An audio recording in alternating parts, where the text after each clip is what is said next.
Hello everyone, my name is Pinky Leah and welcome back to Adventure of a Lifetime. Emily was kept overnight at the hospital, said to be in shock.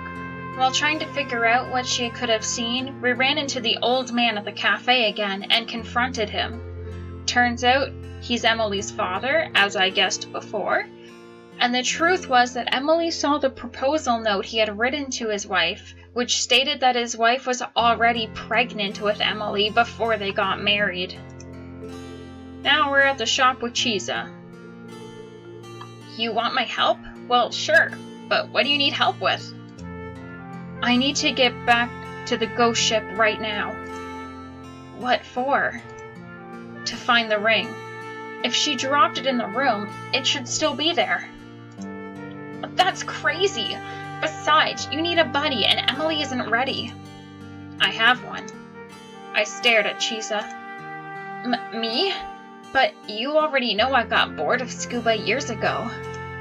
I'm begging you, Chiza. We can't let Emily leave like this. Leave? Yeah, on the next ferry. She told you that herself? I nodded. After that, she was meeting up with her mom. Then who knew if I'd ever see her again. I can't believe her.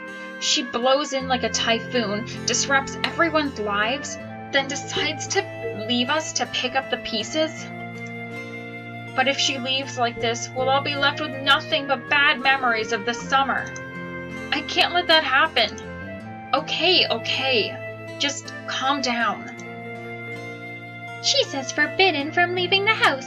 If she's caught sneaking out again, her allowance will be suspended until graduation. What? So allowance is more important to you than friendship? I knew Chiza wasn't that shallow. No, that's not true. I just mean we need to be smart about this so I don't get caught. Does that mean you're in? Chiza sighed.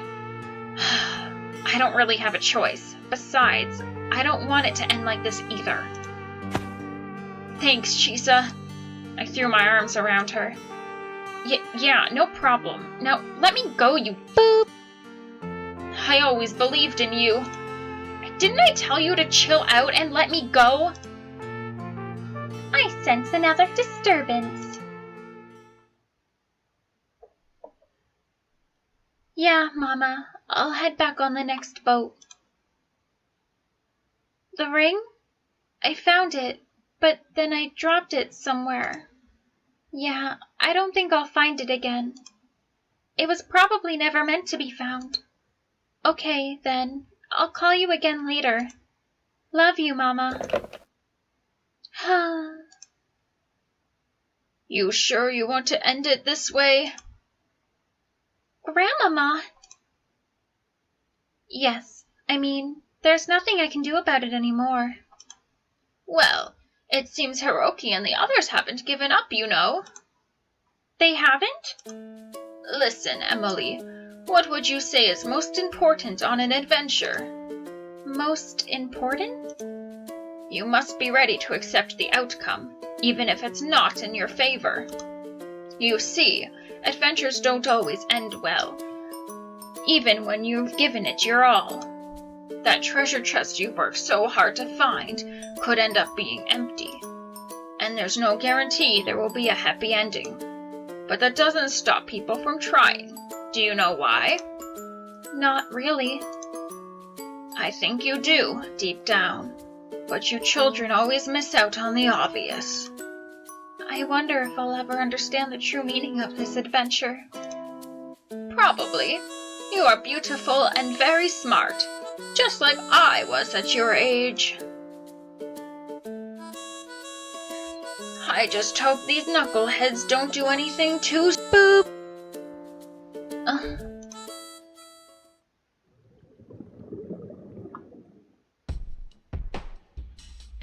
The letter was on the desk, just as Emily had found it, still intact and readable. That was strange in and of itself. One would think the paper would have fallen apart years ago. It was torn around the edges, but I could still read the words. Emily's father's words seemed to jump from the page. I want to raise this child you're carrying as my own.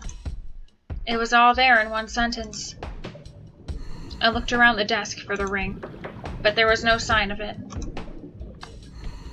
Any luck? Nothing. You? I couldn't find anything. Chisa had been searching in the corridor. I was really hoping we'd be able to find the ring if we came back. I had been too naive. Boop! Where did it go? I remembered Emily kicking up a cloud of dust when we were here last time. The ring could be buried below the layers of dust and dirt. If it was, my chances of finding it were slim. Even so, I sifted through the piles of dust on the cabin floor. Today was my last chance. After the typhoon blew in tomorrow, the ghost ship would be taken away to some new location. Somewhere in the seas around Ogasawara. Hiroki! Yeah? It's almost time. Chisa pointed to her watch. Whatever was left in the cylinders put a limit on her time. No, I can't! I couldn't give up yet. Even if I couldn't find the ring. I needed to bring something back for Emily. My movements had disturbed the water in the cabin enough to shift the letter of the desk a few inches. There's a second page. It was still holding together for now, but the slightest touch could make it fall apart. I had brought my camera in case I might need it, along with a special accessory. A macro lens and special frame. With the macro lens, I would be able to take extreme close-ups of very small objects. I focused on the letter and took the shot. And then, I carefully peeled away the first page to reveal what was on the second. Looks like the only one part is still legible. I pointed my camera at the letter. Time's up. We need to get going. Yeah, okay. It'd be dangerous to stay any longer. I followed Chisa's lead, and we left the ghost ship. This is sad.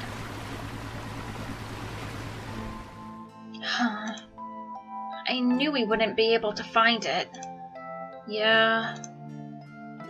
What did you take a picture of before we left? The letter from Emily's dad. Huh? The waves were starting to get a bit rough. That cloud kind of looks like a crab. If you can imagine, this is a claw, this is the body, and this is like kind of be the other claw. It's deformed, but it works. The sky was still clear, but it was becoming apparent that the storm was on the way. Dolphin noises! What's the matter, Finn? What is it? Dolphin noise. You know, he's been swimming around the canoe for a while now. Come on, back up. You're gonna get hurt. Dolphin noises! Finn was poking at the boat with his snout.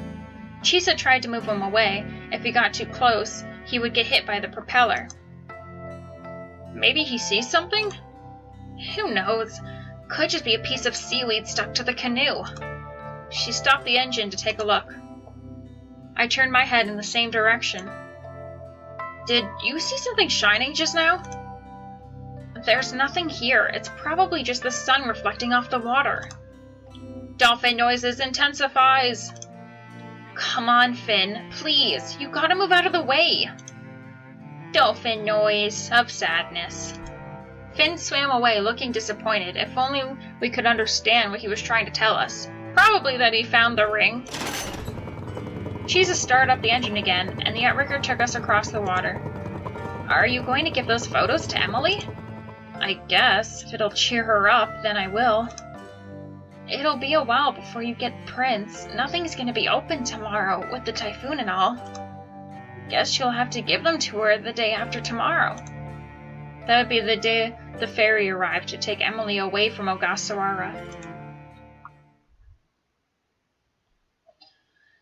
All that, and no ring! It was cargo day. The ferry's arrival was announced over the island's emergency alert system. It was the day after the second typhoon since our arrival, and we were greeted with a calm morning on Chichijima. I called up to the second floor while I cooked bacon and eggs in the cafe's kitchen. Emily!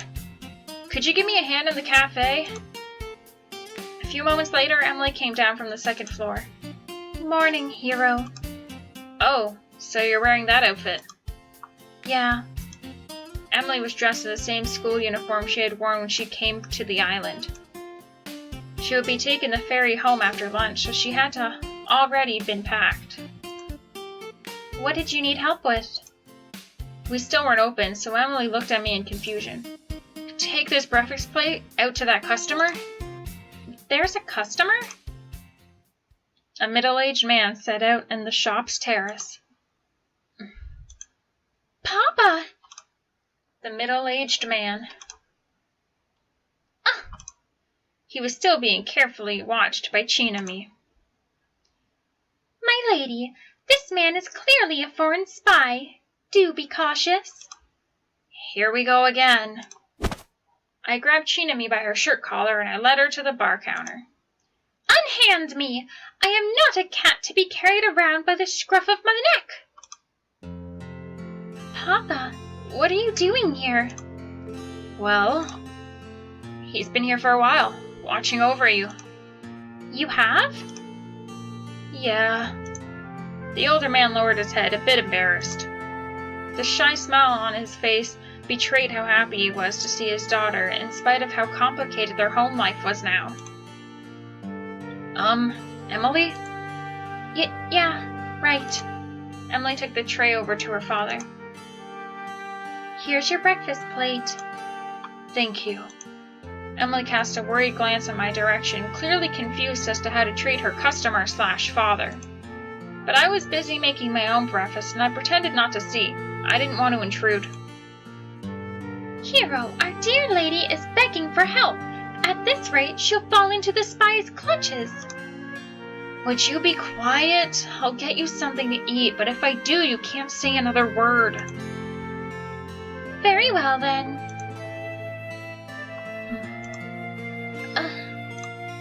Her father sat eating his breakfast uncomfortably as Emily watched him, looking even more uncomfortable. The silence stretched on forever. Hero, this sweet bread is so delicious. It's called French toast. It's a simple dish, so it'd be easy to add to the menu. Please do. I want it on the regular menu. While we were having our own meals, the older man finished up his bacon, eggs, and toast. He gulped down his cold coffee as if trying to wash away the awkwardness. Thank you. I'll leave the money for the breakfast here. Huh? He took an envelope out of his pocket and put it on the table. Then he hurried out of the cafe. What is this? To my beloved daughter. Emily opened the envelope. Inside was a letter and 2 photographs. Emily unfolded the letter. Dear Emily, you are my daughter, forever and always. I hope you enjoy your life in America, and please take care of your mother. Papa. Emily stared at the letter, and her face was a mixture of joy and sadness. Next, she removed the pictures from the envelope. These are... She turned to me. French toast is fine and all, but if we really want to draw the young crowd, I think pancakes would be better. Munch, munch. Emily had already seen the subject of the first photo. I want to raise this child you're carrying as my own. It was the letter. The next picture was the second page of the letter, and it read, If it's a girl, what about the name Emily? Because the child you're carrying is like a blessing from the sea. So Papa was the one who chose my name. Emily stared at the letter in the pictures, and tears welled up in her eyes. Papa! Emily clutched the letter and the pictures to her heart. Tears rolled down her cheeks. Her voice quivered as she tried to speak. Thank you, Hero. Emily turned back into the house. Hero, Our Lady was weeping. Should you not go after her? I don't think there's anything more I can do for her, I said as I smiled sadly. If I was able to bring her family just a little closer in the end, then that would be enough. That's so sad. The ferry was waiting at Futami Port. It would be carrying back all of the vacationers who had visited their summer holiday. Finished their summer holiday. Apparently I just can't read. The sound of taiko drums filled the air as people gathered to send the visitors off the traditional style. It's so lively around here. It's quite the tradition around here, our visitor send-off. They do this every time? Yep, every time, as a way of saying thanks for coming so far. In addition to the regular ferry, cruise ships stopped at Futami, so this tradition was, as Chisa said, quite famous. And later, when the ferry leaves, a whole lot of local boats will follow it out, right? Yeah, we're sending one out too, it's just a fishing boat though. A bunch of boats and commercial yachts were waiting to follow the ferry out to sea. It was all a way for the islanders to show their gratitude and offer a bit more fun as people left. Emily didn't seem to be in the mood. Well then, I guess I'm off. There's still a little time, though. Thank you, Chisa. But I'll text you for sure. You better. I don't want it to just end like this. Take care, Emily. Do take care of yourself, oh beautiful blonde lady. Yeah, you guys too. Emily waved, a smile tugging at her lips. Come on, Hiroki, you too. Yeah. After a small push from Chisa, I stood in front of Emily. Emily. Huh? Take care of yourself over there. Yeah, you too. Okay, bye guys! Emily boarded the ship with little more than a bag. There was still a lot of time before departure, though. She's gone. That was rather expeditious of her. Well, we'd better get our boat ready, too. Chisa, Hiroki, you coming, right? What'll you do? I'm fine here. I left the port, shoulders slumped. Sad. So sad. But this is all the time I have for now. We must be getting near the end of it now, like this time for sure, I would think, because she left now, but maybe not, because as dark as this is, I don't think they leave it on a sad note. But we'll see next time. Thanks so much for watching. Bye!